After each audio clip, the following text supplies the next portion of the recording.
Sai Baba. He is one of the world's most revered spiritual teachers. He was born in South India in 1926. As a child, it was well known that Baba had an uncommon compassion, wisdom, and generosity, and that he gave his helpings of food to beggars, eating almost nothing himself. He exhibited scholarly knowledge of things he could not have studied. At an early age, Sai composed exquisite music in classical Indian style, music that was used at religious festivals and that contained the knowledge and wisdom of a sage. In 1940, when he was 14 years old, he declared to his family that he would henceforth be known as Sai Baba, which means Divine Mother Father. He further declared that his mission was to renew spirituality in the world by teaching truth, right conduct, peace, love, and nonviolence. Now, in that same village, he has an ashram or retreat center that is the size of a large university. Tens of thousands of devotees from all over the world and from all religions and cultures gather there to see Sai Baba walk or drive among them, which he has done twice a day, almost every day, since 1940.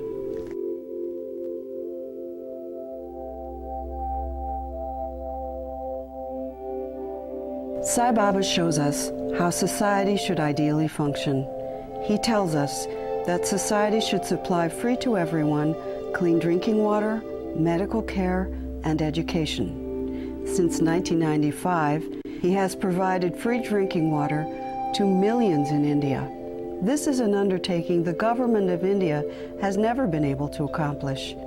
It is the single largest social benefit project carried out by a private organization anywhere, ever, and it was done without once soliciting funds.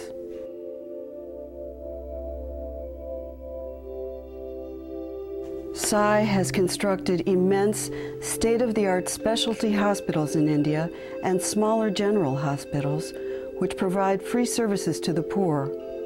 These services range from open-heart surgery to instruction about hygiene. Emphasis is placed upon healing not only the body, but the mind and soul as well. Sai Baba has established schools of the highest caliber, ranging from elementary through postgraduate work. These schools produce graduates who are in demand throughout the world. Their high academic achievement is not the primary goal of Sathya Sai education. The goal is not merely information, but transformation and the building of character for society's leaders of tomorrow.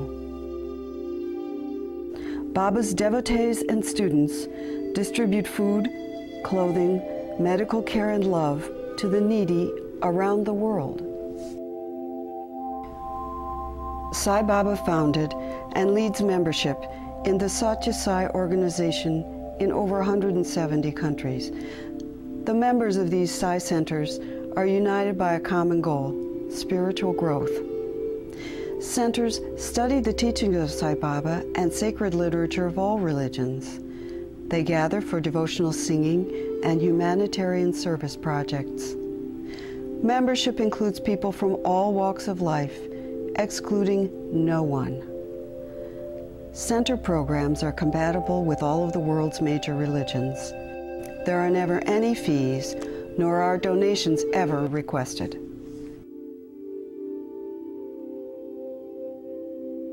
The following are some of Sai Baba's teachings in his own words. I have come to light the lamp of love in your hearts, to see that it shines day by day with added luster. I have come to tell you of this unitary faith, this spiritual principle, this path of love, this virtue of love, this duty of love, this obligation to love.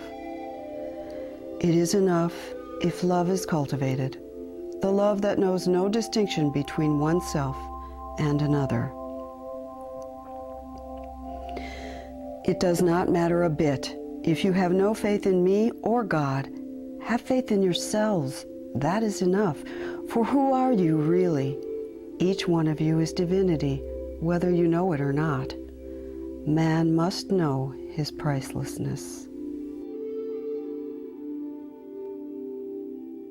Baba says he is not here to start another religion. Rather, he urges others to be the best within their own religion, if that is what they choose. He says all faiths share in the eternal presence of love.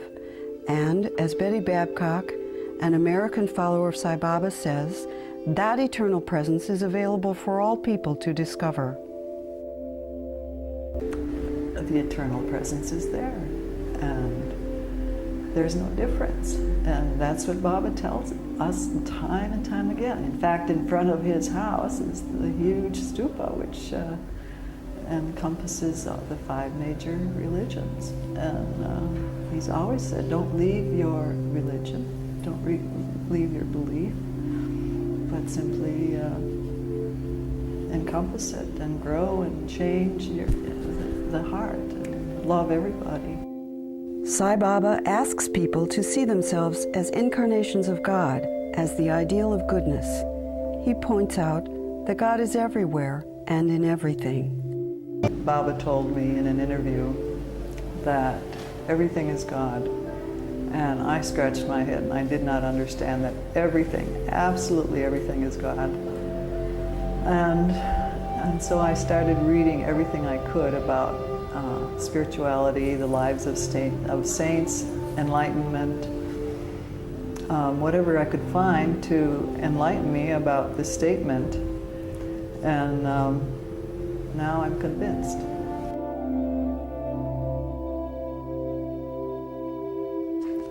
Man can realize his mission on earth only when he reveres all others as divine. Love all beings as manifestations of the same divinity that is the very core of yourself. Love all beings, that is enough. Sai Baba says his task is to bring about the spiritual regeneration of humanity through truth and love.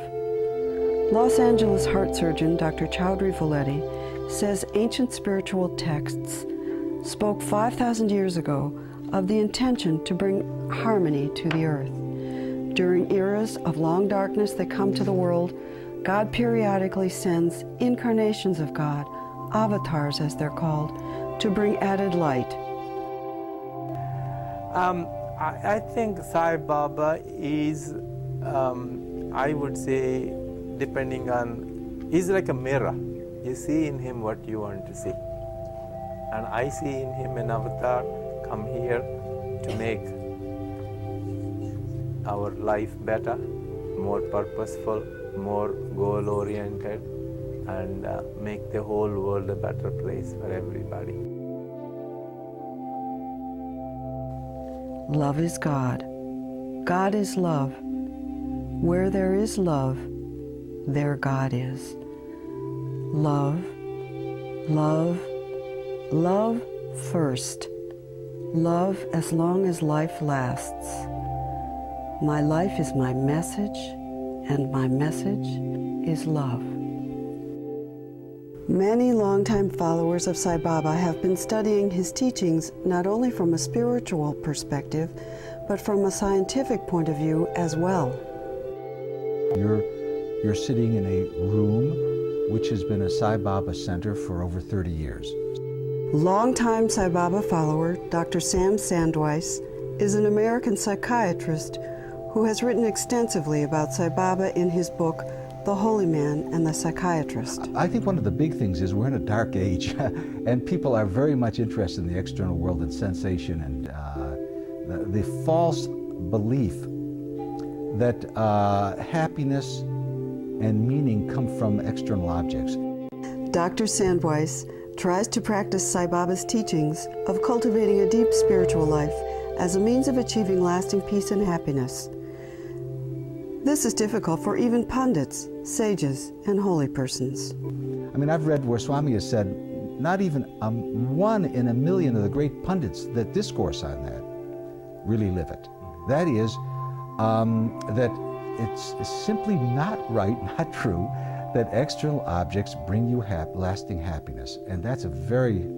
So if you're caught in believing external objects, then you're caught in a world of pleasure is the interval between two pains, and pain is the interval between two pleasures, and you get knocked around between those two. It's the area of duality, where you see separateness and things are not unity, they're separate. Sai Baba teaches that all hearts are motivated by the one and only God.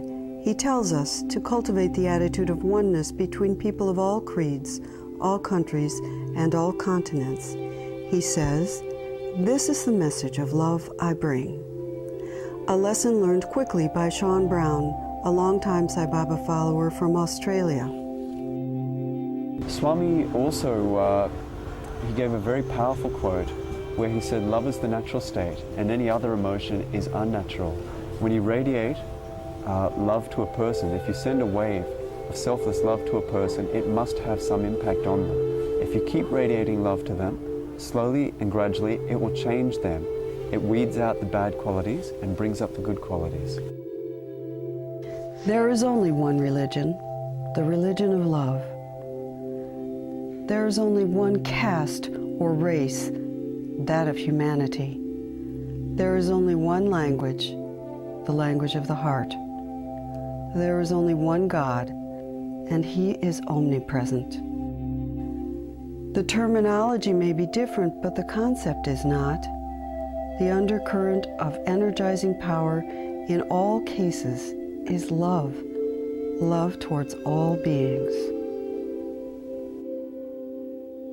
Dennis Lowell from Australia says people are transformed when they learn about Sai Baba.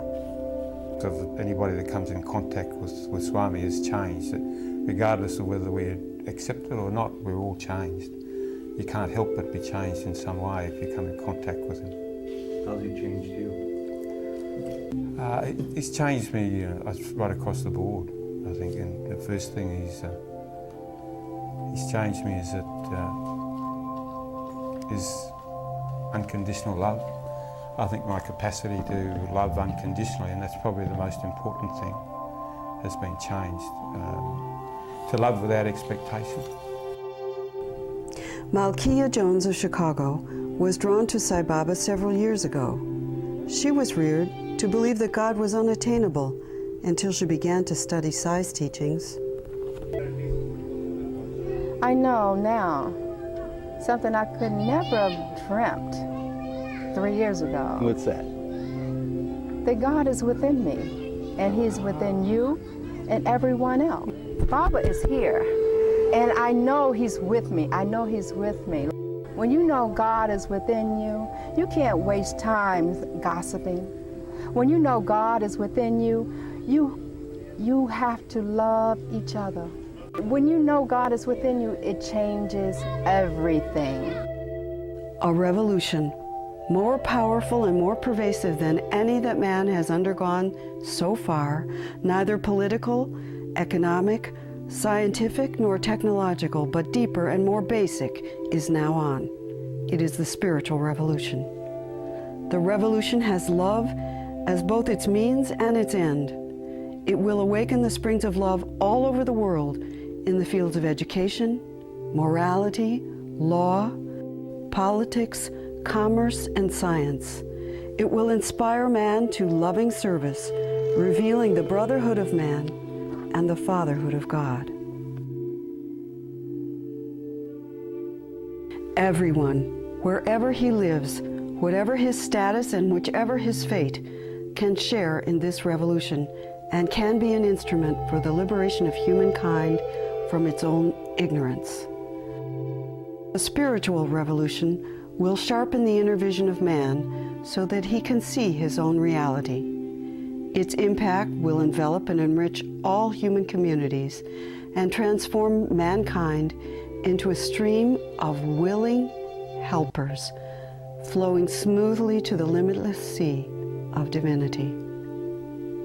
Many hesitate to believe that things will improve, that life for all will be happy and full of joy, that the golden age will ever recur. Let me assure you that this avatar has not come in vain and will succeed in averting the crisis that has come upon humanity. Sai Baba devotee Seema Dewan from Canton, Ohio, has been to see Sai Baba many times in India. Her greatest teaching from Sai Baba? To turn inward to find God.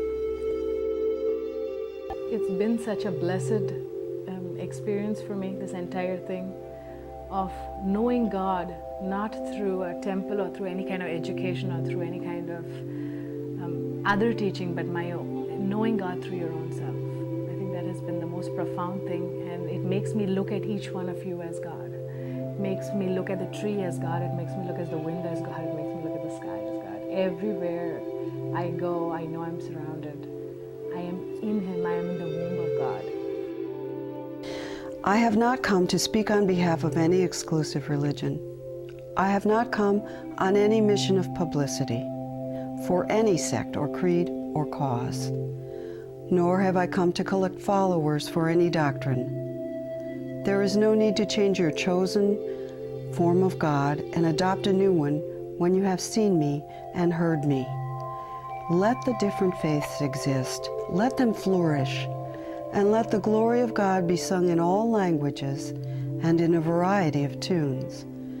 That should be the ideal.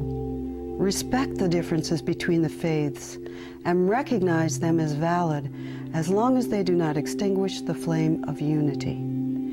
If each person lives the ideals propounded by the founders of his religion, unaffected by greed or hate, then the world will be a happy and peaceful habitation for man. Nancy Schmidt from California says, Baba's lessons have taught her to become a vehicle as Baba directs her thoughts and actions. Try and find that peaceful spot inside your heart where you can really hear the voice of God within. And let yourself be a channel for that voice to come out. I like the feeling and the things that Baba says about let me see through your eyes, let me speak through your mouth, let me hear through your ears. And I think if we can all do that, we'll all be happier people, better people, and we'll have a happier world to live in. Let each one be a true practitioner of his religion. No one should criticize or hate another's religion. All are one. Be alike to everyone, declared Jesus. The one God is common in all. It is only one. Only one. When there's only one, there's no contradiction. Because it's only when you have complexity that you have contradiction. God is only one. He comes in forms. He takes names. Father Charles Ogata is a Roman Catholic priest from Africa. How has Sai Baba transformed Charles' life? Love, pure love, unbounded love, selfless love. Be happy. Our Father is here. We are passing through the most auspicious, gracious moment in the history of creation. Not just history of mankind, but the history of the whole creation. God, in His full embodiment, is here with us. Why worry? Be happy. Being is that emptiness whereby you allow God to take over you. That is my message. Live in the present and be happy. Entertain only happy thoughts. The bliss that you give, the love that you share, these alone will be your lasting possessions. Happy, happy.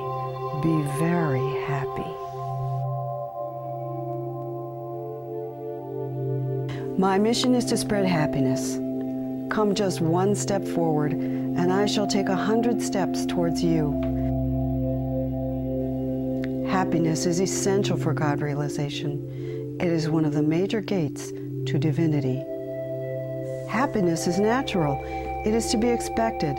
It is nothing surprising, for it is the nature of the self, which everyone is. That is why everyone is craving for constant happiness, bliss. I do not want you to extol me. I shall be satisfied if you rely upon me. I bring tears of joy into your eyes, and I also wipe the tears of grief away. Bring me the depths of your minds, no matter how grotesque, no matter how ravaged by doubts or disappointments. I will not reject you. I am your mother.